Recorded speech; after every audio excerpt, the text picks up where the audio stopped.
ابتدا ہے رب جلیل کے بابرکت نام سے جو دلوں کے بھید خوب جانتا ہے۔ دیکھتی آنکھوں سنتے کانوں صاحب میاں کا سلام پہنچے۔ ناظرین، یہ اس وقت کا واقعہ ہے جب روئے زمین پر انسانی زندگی ابتدائی حالت میں تھی اور حضرت حوا کے بطن سے ایک لڑکا اور ایک لڑکی پیدا ہوتے تھے۔ ایک ساتھ پیدا ہونے والے لڑکے اور لڑکی کا نکاح دوسری مرتبہ پیدا ہونے والے لڑکے اور لڑکی کے ساتھ کر دیا جاتا تھا۔ حابیل اور قابیل یہ دونوں حضرت آدم علیہ السلام کے بیٹے ہیں۔ جب یہ جوان ہوئے تو دستور کے مطابق حضرت آدم علیہ السلام نے قابیل کا نکاح غازہ کے ساتھ جو حابیل کے ساتھ پیدا ہوئی تھی کرنا چاہا، تو قابیل اس بات پر رضامند نہیں ہوا، کیونکہ اقلیمہ غازہ کے مقابلے میں زیادہ خوبصورت تھی جو قابیل کے ساتھ پیدا ہوئی تھی۔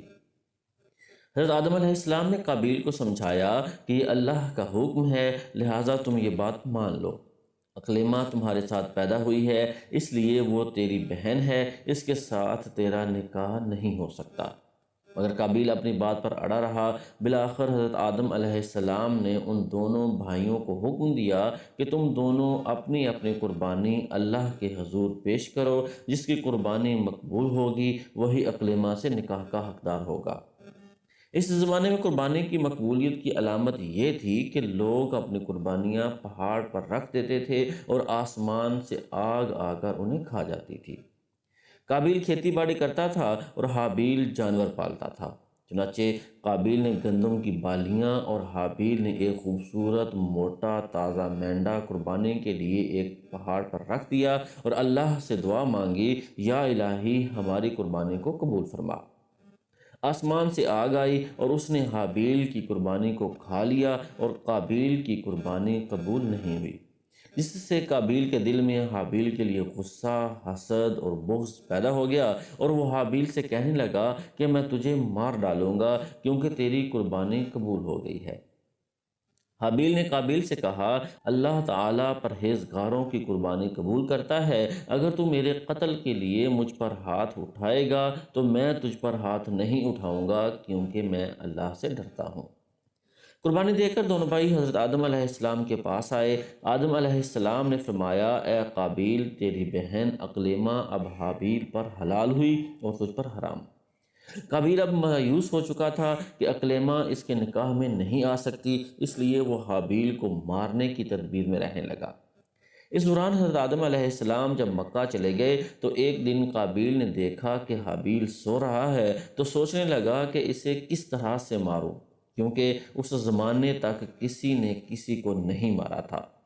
جب شیطان نے دیکھا کہ اسے قتل کرنے کا طریقہ نہیں آتا، تو اس لائن نے ایک جانور پکڑا اور اس کا سر ایک پتھر پر رکھ کر دوسرا پتھر زور سے اس کے سر پر دے مارا، جس سے وہ جانور اسی وقت مر گیا۔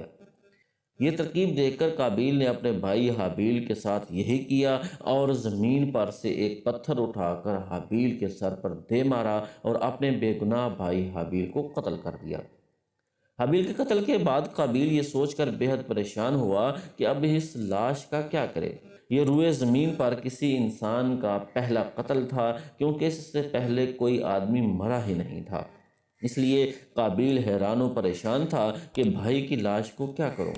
چنانچہ وہ کئی روز تک بھائی کی لاش کو اپنی پیٹھ پر لاد کر پھرتا رہا۔ اللہ تعالیٰ کو اپنے اس نیک بندے کی لاش کی بے حرمتی منظور نہ تھی، چنانچہ اس جگہ پر دو کوے آئے اور وہاں آ کر آپس میں لڑے اور ایک نے دوسرے کو مار ڈالا۔ پھر زندہ کوے نے اپنی چونچ اور پنجوں سے زمین میں گڑھا کھودا اور اس میں اس مرے ہوئے کوے کو ڈال کر مٹی سے دبا دیا۔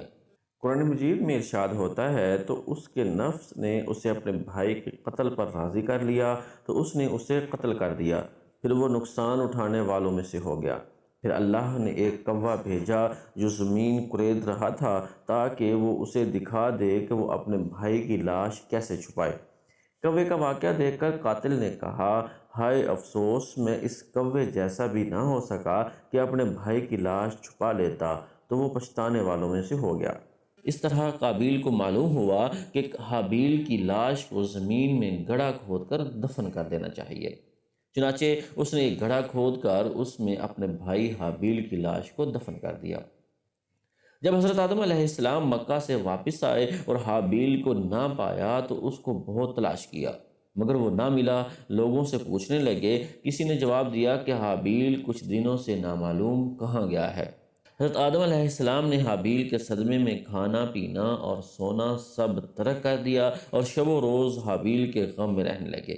ایک روز آپ نے خواب کی حالت میں دیکھا کہ حابیل الغیاث الغیاث، اے پدر اے پدر پکار رہا ہے۔ حضرت آدم علیہ السلام نیند سے چونک کر اٹھے اور زار و قطار رونے لگے۔ اسی وقت حضرت ابراہیم علیہ السلام آئے اور حضرت آدم علیہ السلام اور حضرت حوا کو حابیل کی قبر پر لے گئے۔ حضرت آدم علیہ السلام اور حضرت حوا نے قبر کھود کر حابیل کو دیکھا کہ اس کا مغز نکلا ہوا ہے اور وہ خون سے آلودہ ہو رہا ہے۔ یہ حال دیکھ کر آپ دونوں بہت روئے اور حابیل کی لاش کو ایک تابوت میں بند کر کے اپنے مکان میں لا کر دفن کر دیا۔ اس وقت آپ علیہ السلام کے 120 بیٹے تھے، جن میں سے سوائے حابیل کے کوئی نہیں مرا تھا۔ روایت یہ ہے کہ جب حابیل قتل ہو گئے تو 7 دن تک زمین میں زلزلہ رہا۔ قابیل جو بہت خوبصورت تھا، بھائی کا خون بہاتے ہی اس کا چہرہ بالکل سیاہ اور بدصورت ہو گیا۔ آدم علیہ السلام نے قابیل کو اپنے دربار سے نکال دیا اور وہ یمن کی سرزمین عدن میں چلا گیا۔ وہاں ابلیس اس کے پاس آ کر کہنے لگا کہ حابیل کی قربانی کو آگ نے اس لیے کھا لیا تھا کہ وہ آگ کی پوجا کرتا تھا، لہٰذا تو بھی آگ کی پرستش کیا کر۔ چنانچہ قابیل پہلا شخص ہے جس نے آگ کی پرستش کی، اور زمین پر یہ پہلا شخص ہے جس نے اللہ کی نافرمانی کی اور زمین پر خون ناحق کیا۔ یہ وہ پہلا مجرم ہے جو جہنم میں ڈالا جائے گا۔ حدیث میں ہے کہ زمین پر قیامت تک جو بھی خون ناحق ہوگا، اس کا عذاب کا ایک حصہ بوجھ اور گناہ قابیل پر بھی ہوتا ہے، کیونکہ اس نے سب سے پہلے قتل کا طریقہ ایجاد کیا۔ قابیل کا انجام یہ ہوا کہ اس کے ایک لڑکے نے جو کہ اندھا تھا، اس کو پتھر مار کر قتل کر دیا، اور یہ بدبخت آگ کی پرستش کرتے ہوئے کفر و شرک کی حالت میں اپنے لڑکے کے ہاتھ مارا گیا۔ کسی بے گناہ کو قتل کرنا بہت بڑا جرم ہے۔ قابیل نے غصہ، حسد اور بغض میں گرفتار ہو کر اپنے بھائی حابیل کو قتل کر دیا۔ اس سے معلوم ہوا کہ حسد، غصہ اور بغض انسان کے لیے کتنی بری اور خطرناک قلبی بیماری ہے۔ اللہ تعالیٰ نے قرآن مجید میں ارشاد فرمایا، جو شخص کسی کو بلا وجہ مار ڈالے جبکہ اس نے نہ کسی کو قتل کیا تھا اور نہ زمین میں فساد پھیلایا تھا، تو گویا اس نے تمام لوگوں کو قتل کر دیا۔ اور جو شخص کسی بے قصور شخص کے قتل سے باز رہے، گویا اس نے تمام لوگوں کو زندگی دی۔ یہ واقعہ بہت سی عبرتوں اور نصیحتوں پر مشتمل ہے۔ ان میں سے ایک یہ کہ انسان نے جو سب سے پہلے جرم کیے ان میں ایک قتل تھا، اور دوسری یہ ہے کہ حسد بڑی بری چیز ہے۔ حسد ہی نے شیطان کو برباد کیا، اور حسد ہی نے دنیا میں قابیل کو تباہ کر دیا۔ اس واقعے سے 3 چیزوں کی مذمت بھی ظاہر ہوتی ہے۔ نمبر 1، حسد۔ حضرت زبیر رضی اللہ تعالی عنہ سے روایت ہے، سرکار دو عالم صلی اللہ تعالی علیہ وآلہ وسلم نے ارشاد فرمایا، تم میں پچھلی امتوں کی بیماری سرایت کر گئی، حسد اور بغض۔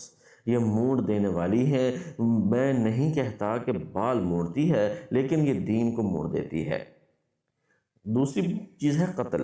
حضرت عبداللہ بن عمر رضی اللہ تعالی عنہما فرماتے ہیں کہ ناحق خون حرام بہانا ہلاک کرنے والے ان امور میں سے ہے جن سے نکلنے کی کوئی راہ نہیں۔ اور تیسری چیز حسن پرستی۔ حضرت ابو امامہ رضی اللہ تعالی عنہ سے روایت ہے، تاجدار رسالت صلی اللہ تعالی علیہ وآلہ وسلم نے ارشاد فرمایا، عورت کے محاسن کی طرف نظر کرنا ابلیس کے زہر میں بھجے ہوئے تیروں میں سے ایک تیر ہے۔ اللہ تعالی ہمیں ان تینوں گناہوں سے محفوظ فرمائے، آمین یا رب العالمین۔